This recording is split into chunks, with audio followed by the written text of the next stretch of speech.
विद्यार्थीगण कृपया ध्यान दें। ध्यान सबसे पहले आप लोग ये दीजिए कि ऑडियो और वीडियो की क्वालिटी कैसा है। अगर अच्छा है तो कमेंट बॉक्स में यस और अच्छा नहीं है तो कमेंट बॉक्स में नो का जवाब दीजिए। विद्यार्थियों से अनुरोध है कि जैसा कि आप लोगों को पता है कि यहाँ लिखा हुआ है सीरीज छो और उसके नीचे लिखा हुआ है रटना मनाए। तमाम गवाहों और सबूतों को मद्देनजर रखते हुए हम इस नतीजे पर पहुंचे हैं कि आप लोग सीरीज संख्या 5 तक कंप्लीट कर चुके होंगे और नहीं किए हैं तो प्रश्न संख्या 5 तक सीरीज संख्या 5 तक कंप्लीट कर लीजिए। और हम वादा करते हैं कि रटना बिल्कुल मना है। प्रारंभ का आप लोग 2 से 2.5 मिनट ध्यान दे दीजिए। हमारा फुल्ली प्रयास रहेगा कि आपको रटना न पड़े। देखिए, ये केवल और केवल प्रश्न संख्या 1 के लिए कंसेप्ट है कि मानव शरीर चालक होता है। सबसे पहला प्रश्न है कि मानव शरीर चालक होता है, तो यहाँ से जवाब आएगा कि आखिर मानव शरीर चालक होता है तो ये चालक क्यों होता है। याद रखना, बहुत सारा ऑप्शन आएगा कि ये चालक क्यों होता है। ज़्यादा नहीं, यहाँ से आप लोग 2 से 2.5 मिनट टाइम दीजिए। उसके बाद अगर आपको महसूस होगा कि ना बेफालतू है, बेकार की बात है, तो आप इस वीडियो को स्किप करके निकल सकते हैं, वरना आपको स्किप करने की आवश्यकता नहीं है। यहाँ पे एक प्रश्न आएगा कि मानव शरीर चालक होता है क्यों, तो क्योंकि मानव शरीर से आवेश का प्रवाह होता है। याद रखिएगा, मानव शरीर में आवेश का प्रवाह होता है, यही कारण है कि मानव शरीर चालक होता है। अब देखिए ना, आपको आंसर भी दिखता होगा, प्रश्न दिख रहा है कि मानव शरीर चालक होता है। क्यों चालक होता है? तो जवाब है मानव शरीर में रक्त का प्रवाह होता है। तो ये बोलेगा रॉन्ग नंबर है। नहीं कहता है राइट नंबर पर रॉन्ग बोल रहा कौन, हेलो कौन, तो हेलो कौन नहीं, गलत है। अरे मानव शरीर चालक होने के लिए रक्त नहीं, मानव शरीर में आवेश का प्रभाव होता है, ये बात सही है। मानव शरीर का धात्विक गुण नहीं होता है, ये कुल गलत बात है। धात्विक गुण मानव शरीर के पास होता है। मानव शरीर धातु का बना होता है। अरे ये कितना गलत है, धातु के बनल रहते तो हम लोग टन टन तारा करते, टन टनते रहते, लेकिन बात औसन न। अर्थात अब आपसे पूछेगा कि मानव शरीर चालक क्यों होता है, क्योंकि मानव शरीर में आवेश का प्रवाह होता है। अगला देखो ना, कंसेप्ट है प्रश्न संख्या 2 से 12 तक एकदम मोहब्बत के दुकान में मिलेगा। पहला प्रश्न यहाँ से आएगा कि किसी भी वस्तु को आवेशित करने की कितनी विधियाँ होती है। तो याद रखना 3। आवेशित करने का मतलब क्या हुआ? आवेश कीजिएगा या तो धनावेश कीजिएगा, या तो ऋणावेश कीजिएगा, या तो पॉजिटिव आएगा या तो निगेटिव। पॉजिटिव आएगा कब? जब इलेक्ट्रॉन त्याग होगा तब। ध्यान रखना, बोलेंगे तुमको ना भूल पाएंगे, इसको बोलेंगे तुमको निगाहों में इस कदर बसा लेंगे कि तुमको ना भूल पाएंगे। ये नहीं कि बोलनी है जय माता जो हमरा गम नहीं खे, तोरा ऐसा कंसेप्ट हमरा कम नहीं खे, तो गड़बड़ा जाएगा। इसको जाय नहीं दीजिएगा। इलेक्ट्रॉन अगर ग्रहण होगा अर्थात एक्सेप्ट करेगा, रिसीव करेगा, तो निगेटिव चार्ज। माइंड में सेट कर लो, किसी वस्तु को आवेशित करना है या तो उसको पॉजिटिव कीजिएगा या तो निगेटिव। किसी वस्तु को चार्ज करने का 3 विधि होता है, याद रखना। इलेक्ट्रॉन का त्याग होगा तो पॉजिटिव और ग्रहण होगा तो निगेटिव। अब यहाँ गौर से ध्यान दीजिए, किसी वस्तु को चार्ज करने का कई विधि होता है? 3। कौन कौन? घर्षण, चालन और प्रेरण। सुन ले, किसी वस्तु को चार्जिंग करने का कई विधि है? 3 विधि। कौन कौन? घर्षण, चालन और प्रेरण। विद्यार्थीगण कृपया ध्यान दें, कुचालक वस्तु केवल घर्षण या रगड़न विधि से चार्ज होगा। ऑब्जेक्टिव आपसे पूछ देगा कि कुचालक वस्तु कौन सा विधि से चार्ज होगा, तो केवल घर्षण या रगड़न विधि से। दिमाग में सेव करते जाओ। और चालक जो है ना, घर्षण, चालन और प्रेरण तीनों में से किसी भी विधि से चार्ज हो सकता है। आपसे ऑब्जेक्टिव क्वेश्चन पूछेगा कुचालक वस्तु कौन सा विधि से चार्ज होगा, केवल घर्षण विधि से। और चालक वस्तु तो बोलेगा तीनों में से किसी भी विधि से चार्ज हो सकता है। कौन कौन? घर्षण, प्रेरण और चालन, तीनों में से किसी भी विधि से चार्ज हो जाएगा। अब बोलेगा सर घर्षण विधि क्या है? तो वस्तुओं को रगड़े जाने पर अगर चार्ज, 2 वस्तु को अगर रगड़ेंगे तब जो चार्ज होगा तो उसे घर्षण विधि कहते हैं। और इसमें क्या होगा कि जब एक आवेशित वस्तु को अनावेशित सुचालक वस्तु के साथ टच करवाएंगे, जरा जरा टच मी, तो एगो टच करे वाला चार्ज रहेगा, एगो टच करे वाला बिना चार्ज रहेगा, चालक रहेगा, तब उसको क्या कहेंगे? चालन विधि। एक प्रेरण विधि में क्या होता है कि एक आवेशित वस्तु है और अनावेशित वस्तु से दूर रहेगा और इसी के प्रभाव से आवेशित हो जाएगा, अर्थात टच भी नहीं करेगा और अनचार्ज वस्तु चार्ज हो जाएगा, तो उसे प्रेरण विधि। प्रेरण के मतलब प्रेरणा, जैसे हम लोग डॉक्टर APJ अब्दुल कलाम से प्रेरणा लेते हैं, लेकिन उनसे कोई टचिंग हम लोगों का नहीं था। प्रेरण का मतलब बिना टच किए हुए इलेक्ट्रॉन का त्याग या ग्रहण हो जाना। चालन विधि में टच करके ग्रहण होगा और रगड़न विधि में रगड़ा के कौची होगा। बस एकरा से कई क्वेश्चन 2 से 12 के मतलब 11 प्रश्न क्लियर नहीं क्लियर होगा। देखो ना, किसी वस्तु को आवेशित करने के मुख्यतः कितने विधियां होती है? जवाब आ जाएगा 3। दिख रहा है तो अच्छा, नहीं दिख रहा है तो और अच्छा। 2 निश्चित वस्तुओं को एक दूसरे के साथ रगड़े जाने पर, देखो ना, रगड़े जाने पर अगर अनावेशित वस्तु आवेशित हो जाता है तो चार्जिंग के इस विधि को कौन विधि कहते हैं? घर्षण विधि। अरे अभी है ना बोले थे। अगला प्रश्न है, घर्षण विधि से आवेशित होने वाले वस्तु होता है, घर्षण विधि से कौन? चालक भी आवेशित हो जाएगा और अचालक भी, अर्थात इसका आंसर क्या होगा? C, कि घर्षण विधि से चालक भी आवेशित होगा और अचालक भी। अगला जो प्रश्न है, निम्न में चार्जिंग के किस विधि से वस्तु बिना संपर्क के आवेशित होता है? जैसे अभी बोले थे ना कि डॉक्टर APJ अब्दुल कलाम के प्रेरणा से हम लोग प्रेरित हैं, तब बिना संपर्क के प्रेरणा काम करता है, तो कौन विधि? प्रेरण विधि। मजा आ रहा होगा। आगे कह रहा है, चालक निम्न में से किस विधि के द्वारा आवेशित हो सकता है? तो चालक किसी भी विधि से हो सकता है। चालन विधि, घर्षण विधि, रगड़न विधि, लेकिन कुचालक केवल और केवल घर्षण विधि से चार्ज होगा। स्टार्टिंग में 2-2.5 मिनट के मसाला लगाए होंगे ना, वो मसालवा के जाके पीछे देख लीजिएगा, आपको दिक्कत नहीं होगा। अचालक या कुचालक केवल और केवल कौन विधि से आवेशित होता है? घर्षण विधि से। ये बात आप लोगों को पता होगा। अरे भैया पीछे जो 2-2.5 मिनट देखे हैं, देखो ना, आगे कर रहा है जब आवेशित। अच्छा, ये जब मुद्दा गर्मा गया है, कथा जब आवेशित ग्लास रड को किससे रगड़ते हैं? सिल्क के साथ। तो निम्न में कौन सा कथन सत्य है? आराम से ध्यान देहो न। अनावेशित ग्लास रड है, याद रखो। ये क्या है? ग्लास। देखना। और ये क्या है राजा? ये सिल्क क्लॉथ है। होता क्या है, जब ये दोनों को आपस में रगड़ा गया, गौर करना एकदम आराम से बनेगा। जब रगड़ा जाता है तो इलेक्ट्रॉन का स्थानांतरण ग्लास से सिल्क में होगा। ये हमेशा नेचर है। ग्लास को इलेक्ट्रॉन त्याग करने का नेचर होगा तो सिल्क को इलेक्ट्रॉन ग्रहण करने का नेचर होगा। तो इलेक्ट्रॉन ग्लास से कहाँ गया? सिल्क में। अर्थात ग्लास इलेक्ट्रॉन को त्याग किया तो इस पे कौची आया? पॉजिटिव। ये ग्रहण किया तो इस पे क्या आया? निगेटिव। अगर ये 5 इलेक्ट्रॉन त्याग किया है तो 5 पॉजिटिव, तो ये 5 इलेक्ट्रॉन ग्रहण करेगा तो 5 निगेटिव।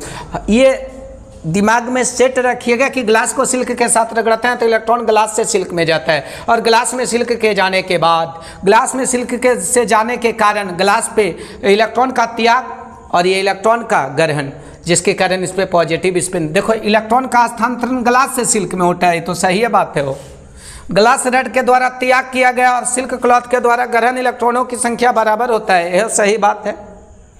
रगड़े जाने के दौरान ग्लास रड पर प्राप्त धनावेश की मात्रा और सिल्क क्लॉथ पर ऋणावेश की मात्रा बराबर होता है। एकदम दिख रहा है कि जितना मुँह झौसा ही उतने ही मुँह झौसी, सॉरी माफ़ कीजिएगा, गलत बात बोल देते हैं, ये सब खराब बात है। ठीक है, यहाँ क्या है? उपरोक्त सभी। तो इसका आंसर कौन होगा? उपरोक्त सभी।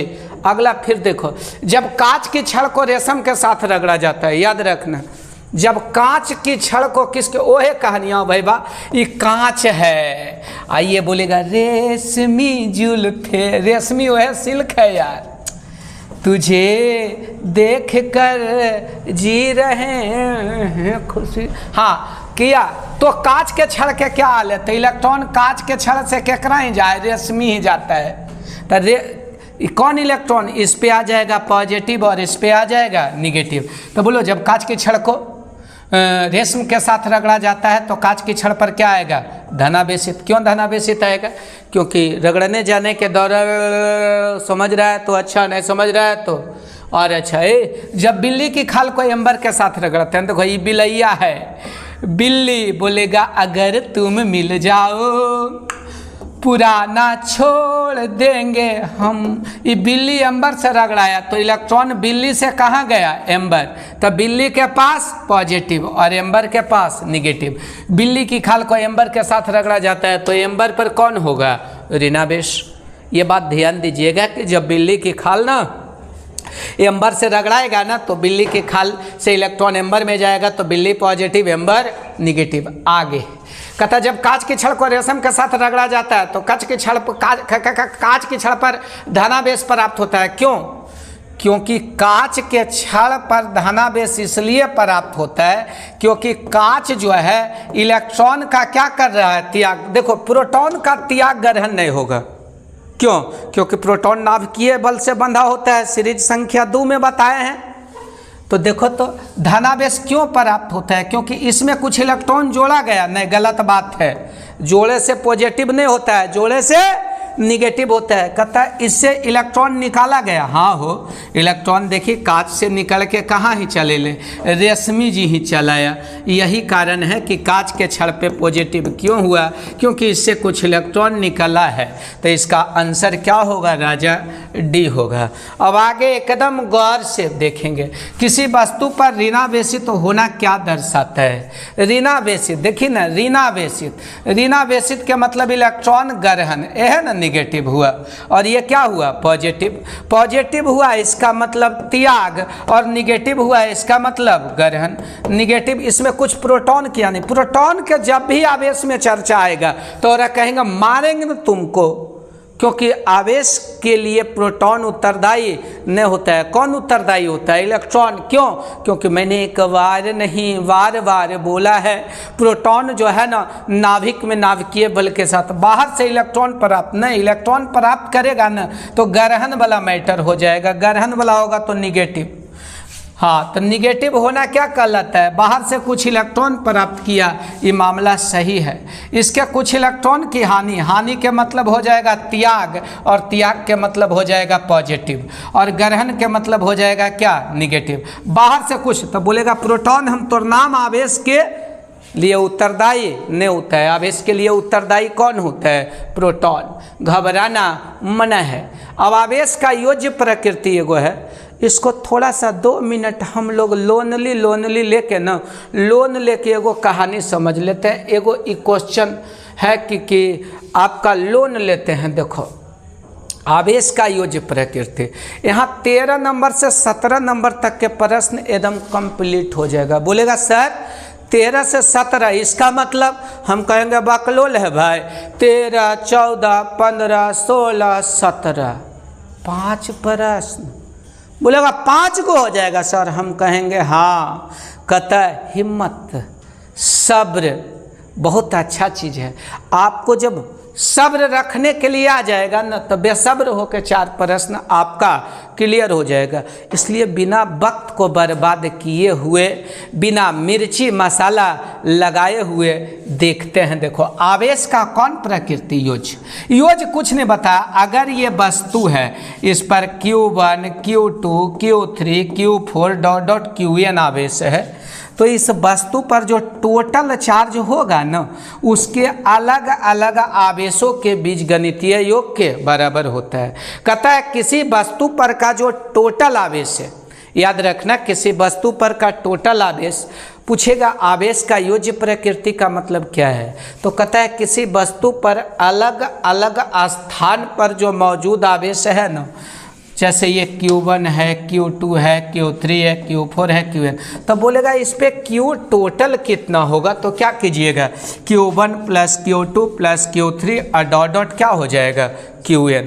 सबको आपस में हम लोग क्या करेंगे, जोड़ देंगे, बस यही है। तो देखो ना प्रश्न पूछ रहा है देखो अब एकदम 13 से 17 तक इतने से जुट जीतो भाई बात कि जैसे अगर आपसे पूछ देगा कि यहाँ पर एगो -2 माइक्रो कूलम है और +7 माइक्रो कूलम है, तो इस पर टोटल चार्ज कितना होगा, तो यह बताएगा टोटल कितना हो, तो जोड़ जाड़ के बता देंगे वही होगा।